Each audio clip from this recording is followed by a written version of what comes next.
Oh yes, oh yes. Okay, so like real quick. I just realized that I haven't recorded like since I changed my hair, and it looks interesting. So what I did one time, to Sabe, actually yesterday, is my hair. And this is my first time doing crochet. So I was just like, oh my god, oh my god, oh my god. It's different, obviously, like compared to what I had before. But honestly, if you know me, you know that I've been wearing like Senegalese twists like for a while now. Like I love twists. I love to just do like simple dark twists, like Marley twists, Senegalese twists. That's my thing, and I wore that like all throughout high school. So it feels good to be like back to my twisty stuff. Tu sabe. I got my energy back. Honestly, I'm so tired right now. I'm so tired. But I don't like to go to sleep early. I feel like if I work and then I go to sleep, I've done nothing. Which is probably not a good way to look at it, because working is something clearly, but that's something I do for like the physical things in life, you know, to have shelter, to have food, that kind of thing, to be able to invite people into my space. But what do you do for yourself, like spiritually? What do you do for yourself mentally? That's really important to me. So between like going to work and going to sleep, I like to make sure that I do something for myself, you know, por mi corazón, para mi corazón. Okay. But real quick, because I always start to ramble and then I end up like editing a 30-minute video. And the lights get up, slow motion, I freeze, you watch me up. Sample me, reduce me to soundbite. Hear me, no, don't you just nod your head. Don't try to change it, I said what I said. Hit you with a playback, I said what I said. Look what I did.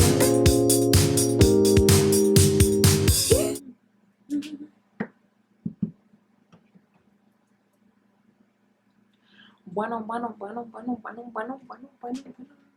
Okay, I got like 15 minutes. Stop buzzing me if they walk into my universe, welcome back to my universe. Oh whoa, so honestly I don't remember like when I started doing the like whoa thing, but I don't know why every time I'm like stop buzzing me if they walk into my universe, welcome back to my universe, I'm like whoa. I don't know why, but until I find something that's more energetic and like, oh my god, I'm here, until I find something like that, I think I'm gonna just stick to the whole thing. So anywho, I just may get a call during this video and it may be interrupted. But before that happens, I just wanted to respond to something. So this person, I don't think I'm gonna say your name, but you know who you are.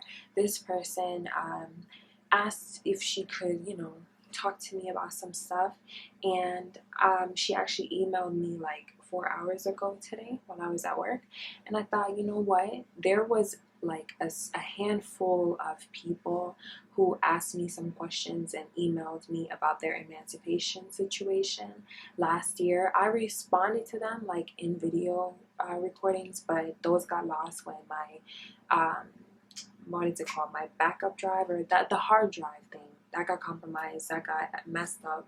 So I lost that footage and I have not gotten around to re-recording it. So yes, maybe one day I will. I really feel like I should at least respond to you guys. I do feel bad about that, honestly. But I'll see, and now I'm getting a call. Amorcito. Sí. Recording. No way, okay, vale. You're leaving ahora? No. Okay. Text me, okay? It's okay. I don't know. Porque Diosito. Pero amor, where are you going? Damn, it's raining. Hold on. It's raining ahora? Oh, did you just walk out? Yeah? Amorcito, take off like your gear and stuff. What do you mean, take off my gear? This is not gear, this is protective gear. Amorcito, it's gear. Oh, shit. Game. Oh, it's windy enough. Oh. Oh, shit, hold on, turn inside the car. Is that bad? Yeah. Oh, I see the rain. Damn. Okay, Amorcito, let me call you later, okay? What are you recording about this time? I'm responding to somebody's email. About what? She has some stuff going on. She wants to get emancipated, I believe. It's related to that. So, I'm gonna respond to her, and I'll call you in a little bit, okay? I'll text her right now. Jazz. Text her, okay? Okay? Bueno, cuídate, okay? No, tú cuídate. Okay, bye. I don't remember what I was saying. That's very typical, so I'm just gonna move on. So yes, this person, she asked me some stuff in this email. I could tell this shit's long as hell. And she was like, I'm sorry. I saw the shorter email she sent me later on, like the preview of it, and it was something like, oh, I'm sorry this is so long, but that's okay, honestly. Sometimes you gotta like write stuff out and break things down for yourself so you understand, like looking back on it, what you're really concerned about. Sometimes you have a lot going on with your thoughts, and the root of it doesn't really stand out until you write it down. So anywho, she says, hi, my name is blank. I am 15 years old, and I have been thinking about getting emancipated for a few months now due to the mental and once before physical and almost physical abuse incidents. I don't really know where to start with this, so I'll be all over the place with this. At least you knew, girl. At least you know. Okay, so I've been pretty depressed since around 6th grade. A family member was touching me inappropriately back then, and it led me to begin to cut myself. Girl, you should have cut him, or whoever this person was. I'm just kidding. I don't advocate for violence. I still continue to cut myself, which is a thing that is hard for me to stop. Oh my god, I just got like a really bad visual of a 15-year-old child cutting herself. I will just tell you about 3 different incidents that happened as to why I would want to be emancipated. Around last summer in June, I was dating this guy, and we would honestly, that was not shade. It's just that when I was 15 years old, the idea of me when I was 15 years old, I was a freshman in high school. I was in high school like 14 going on 15. Yeah, as a freshman in high school, I cannot imagine myself with a boyfriend. But I'm not you, and you're not me, so it's okay. No judgment. Around last summer in June, I was dating this guy, and we would go to the park a lot, and he would walk me halfway back home and stop at this tree because it's sort of far. My mom knew he was the reason I went to the park. Okay. She knew. Okay. One day, I guess I was gone a bit long, and while standing under the tree waiting for his ride, my stepdad walked that way but turned around when he saw me and his grandfather had just pulled up to get him. So I was walking back to my house. When I finally got to my house, my mom says, where the have you been? I told her the truth and said the park, and she continued to ask the same question, and I just walked inside because she wouldn't believe me. So, When I walked in, she threw this place, like drink jug. She threw this thing, like a jug, at my head, and I continued to walk, and wait a minute. So she throws this thing at your head and you continue to walk. That means that you're used to this. Because anybody who's impulsive, like I'm impulsive, but I know better. That's I can, restrain, But it sounds like you're used to this.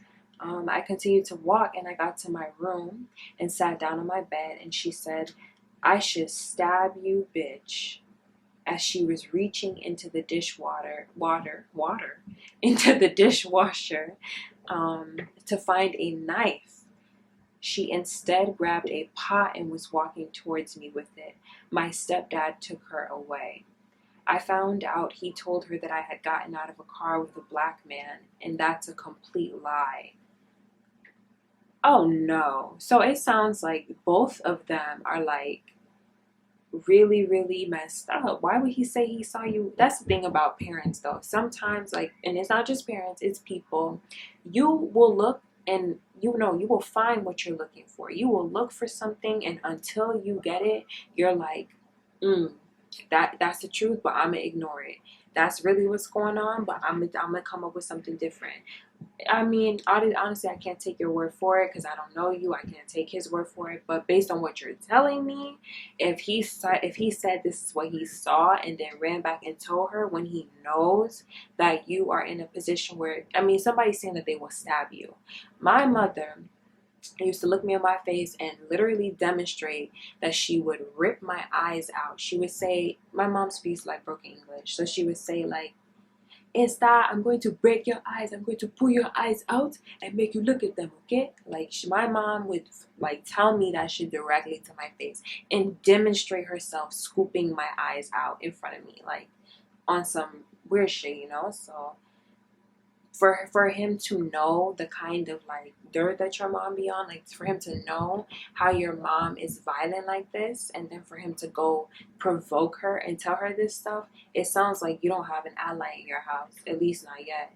To continue, there's so many situations with my mom, mentally and physically. So why is it that every single time I want to record something, bro, every time, why is it that every time I want to record something, this type of function wants to go on? It be mad quiet, bro, mad quiet. I'm like, shall I continue? Shall I start over?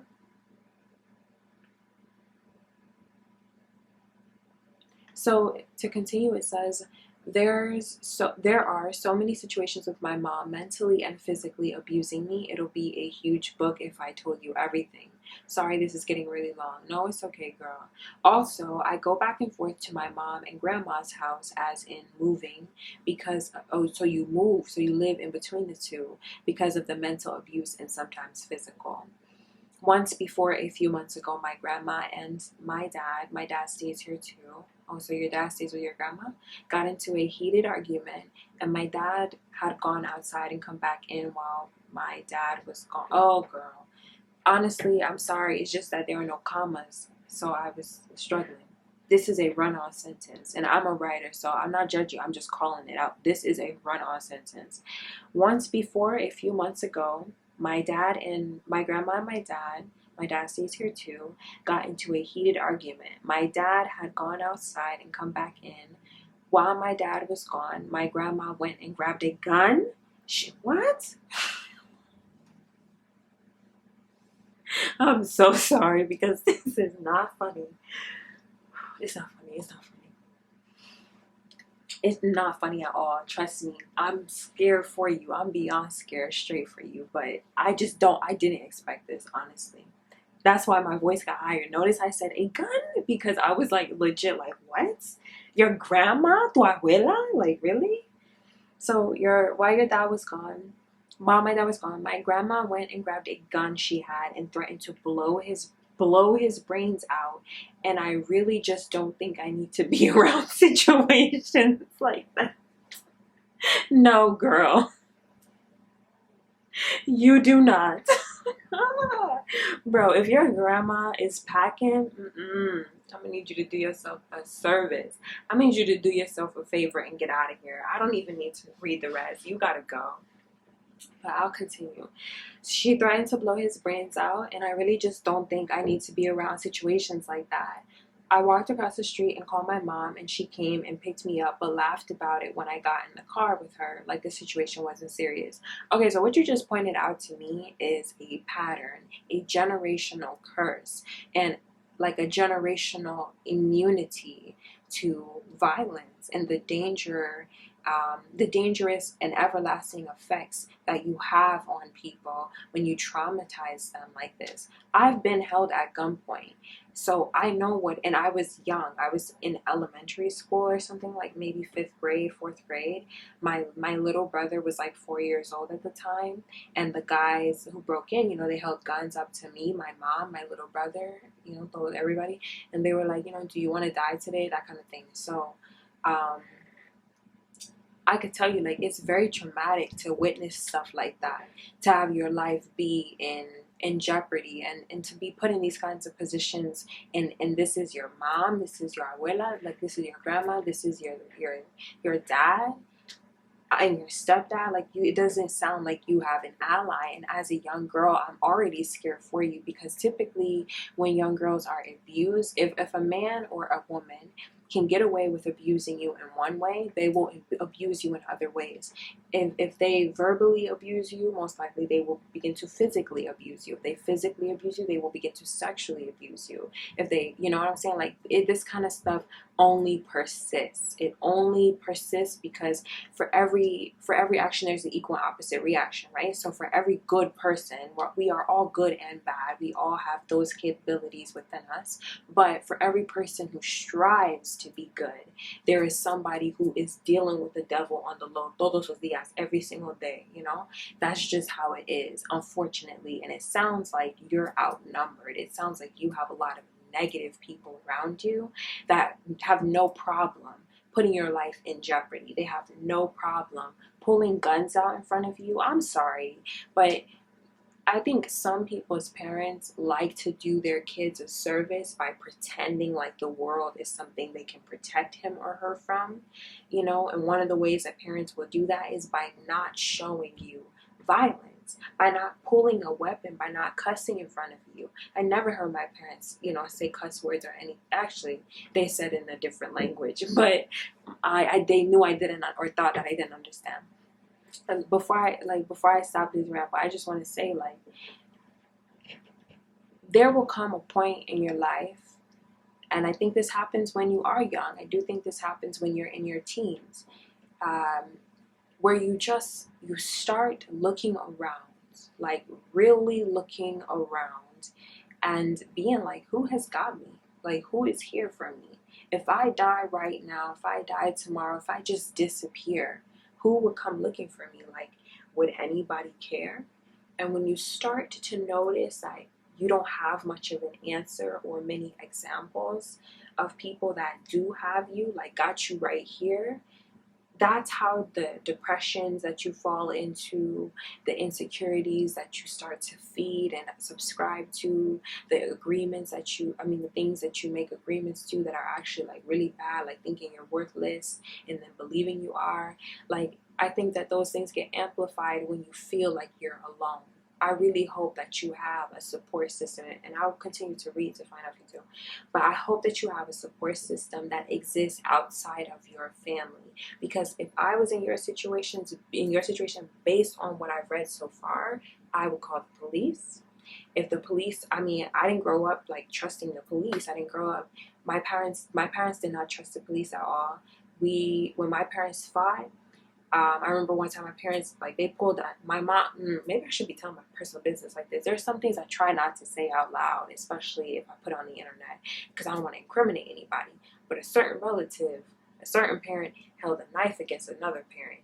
And I remember being like, I really think I should call the police right now. Like, just how you're like, I don't think I should be in situations like this. Yeah, I was like, I think I should call the police right now. Nobody's picking up the phone, and there's a knife held up to this other person's neck. But we didn't grow up in that kind of atmosphere. We didn't grow up in that kind of, with that understanding that the police are our allies. Tu sabes? So like, with these kinds of situations, I understand that sometimes you internalize other people's conditioning. You internalize what your parents don't do. Oh, we don't trust the police. Well, motherfucker, you don't trust the police. Right now, the police might be the only people on my side. If I were you, right now nobody's in school because of the coronavirus. I understand that. But it sounds like this is a terrible time to be going through this stuff. This is a terrible time. I'm trying to think, like, you could call shelters, you could call this and this and this, but like, I understand not wanting to like trust and open your doors to anybody or go into anybody else's open doors, because you don't know what people have and you don't know what's going on. But honestly, anywhere is probably better than where you are right now, because even if you don't have your stuff, you have yourself, you have a bit of peace, you at least don't have the negativity. It's hard. It's 100% hard. I'm telling you from the bottom of my corazón. It's so hard to focus and attend to what you need when you have to be concerned about your life, when you have to be concerned about surviving, and when you have to look over your shoulders because this person has a gun that she's packing.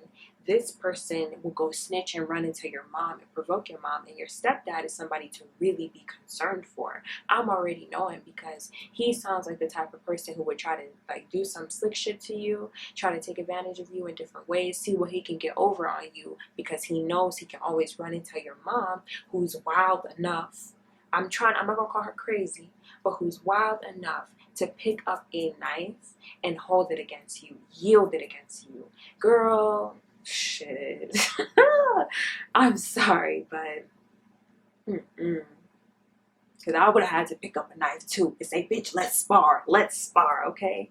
But anywho, let me continue.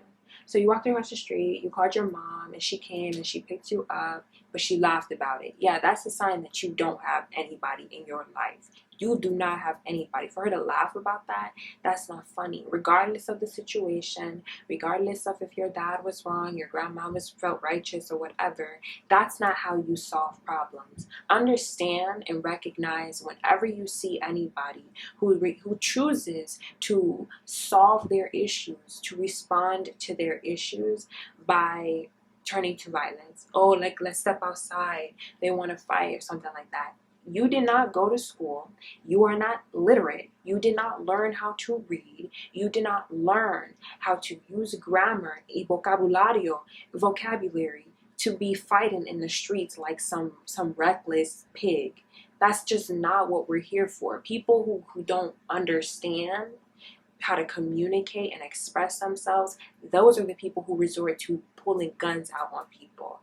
And I'm not saying that your grandma's a pig or anything like that. I'm just saying that you have to have very little, if not no ability at all to communicate with the person effectively and confidently in order to result to violence, to pulling guns out on people and choosing to threaten them, to kill them, or choosing to fight with them and beat them and harm them. And people be like, bitch, I'll beat your ass, okay? And what?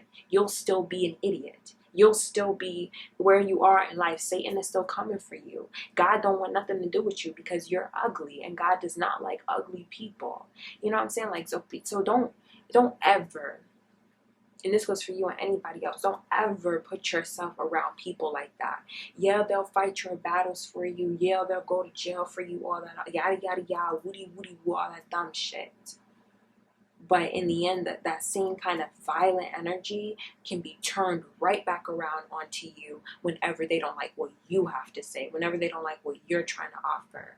And that's why you got to keep that kind of energy away. There's nothing wrong with knowing how to fight. There's nothing wrong with being able to defend yourself, of course. But when your idea of standing up for yourself is putting somebody else down, standing or stomping on somebody else to put them down, nah, that's ugly to me. So anywho, now onto your dad. It says, now onto my dad. My dad was the one who would touch me inappropriately. Literally last night, I guess you could say, we got into a heated argument. He kept getting in my face and trying to tell me weird things about religion. And I didn't like that shit because he used to beat my mom and sometimes he would hit me. So I tried to back away a few times, and he kept getting in my face talking nonsense. So I went into the kitchen because I was making noodles, and he followed me there too. And I have been fed up with him continuously bothering me. So I bust out crying out of anger, and I walked away, and my grandma comes and says, what is wrong with her? And I start yelling, telling him he needs to leave me alone, and he continues to talk nonsense. And he said, well, you need to go on with your mom then, even though this isn't his effing house to kick me out of. And I said, I'll go home, but I'm still here and continuing to deal with this. This is just going to continue to F up my mental health. I have until next year in February until I turn 16, so I have time to get my shit together. I have to wait to get a job because of COVID. My grandma says, but I'm determined to live a better life. I have been looking at apartments and trying to see how it would work out, but I haven't gone very far with anything yet. I just want a happy, peaceful life, and I don't know if my reasoning is good enough. Girl! Oh no, we gonna have to do a part 2 with this one. Oh no, bro. You don't know if that's good and oh no. Where do I start? Question mark. What if they say no? Listen. Oh, she had another message. She said, I'm sorry, this is so effing long. I'm just not the best with summarizing. Neither am I. So I pretty much told everything about those situations. I messed up a lot writing this. I really should have relooked. But my mom threw a plastic jug thing at my head. Really, girl.